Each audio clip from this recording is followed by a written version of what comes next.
In the last video, we learned how to write electron configuration for neutral elements. But sometimes elements just aren't happy being neutral.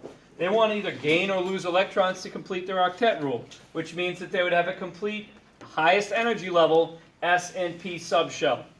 So, for some atoms, it makes sense to gain electrons to fulfill that. For some elements, it makes sense to lose electrons to do that. Metals, in particular, like to lose them. So, sodium is a metal. It's an alkali metal in the first group of the periodic table. It has one electron in its outer shell, just like all of the other elements in that group. So, rather than gaining 7 electrons to complete its outer S and P subshell, it just loses 1. When it does that, it goes from having 11 electrons to only having 10. And since it still has 11 protons in the nucleus, you have one more positive charge within the atom than a negative charge, and the sodium becomes positively charged. Now, if we look at another element in that group, say potassium,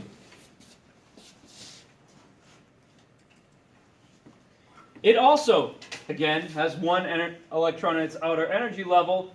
It's just one energy level further away. So it will lose that one electron to become positively charged, just like sodium. And we could say that for any element in the first group. As an ion, it will form a positive 1 charge.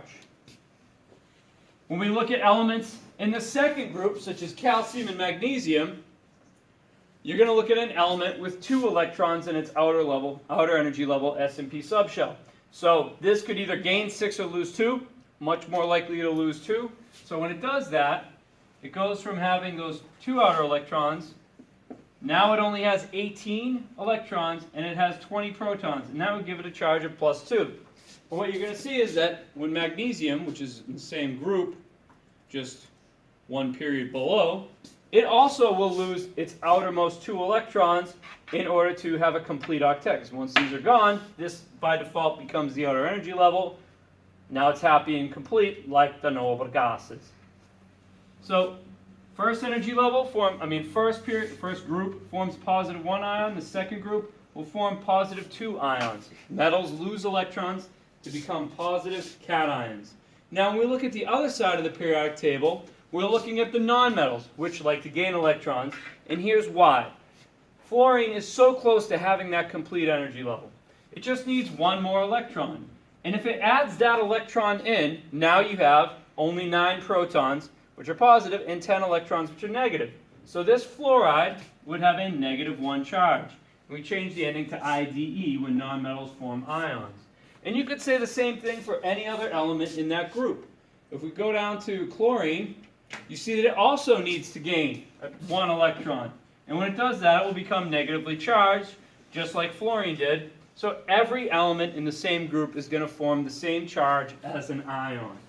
If we go to the next group over, sulfur, which is in the same group as oxygen, you can see that it needs to gain 2 electrons to become happy and complete. Therefore, it would have a -2 charge. So it would go from this configuration. Now it has 6 electrons in that outer energy level P subshell. So sulfur becomes sulfide, just like oxygen becomes oxide to become -2. So you can see right now that oxygen also would need to gain 2 electrons to become happy and complete like a noble gas. So oxygen also becomes -2, and as a result, we'll have 6 electrons in that outer energy level. One more over, we're looking at nitrogen, which clearly needs to gain a 3rd electron to be happy and complete. So now, just like it has the same electron configuration as neon, or oxide, so nitride has a -3 charge. And lastly, we're going to look at aluminum,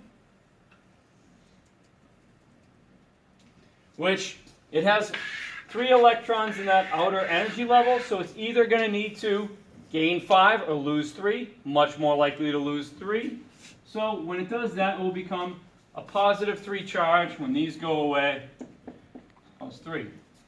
Now, if we're looking at the elements in the group between those, -3 and +3 charges, you have carbon, silicon, and other elements. Those atoms could go either way because it's just as easy for it to gain 4 electrons as it is for it to lose 4 electrons. However, it's most likely just going to share.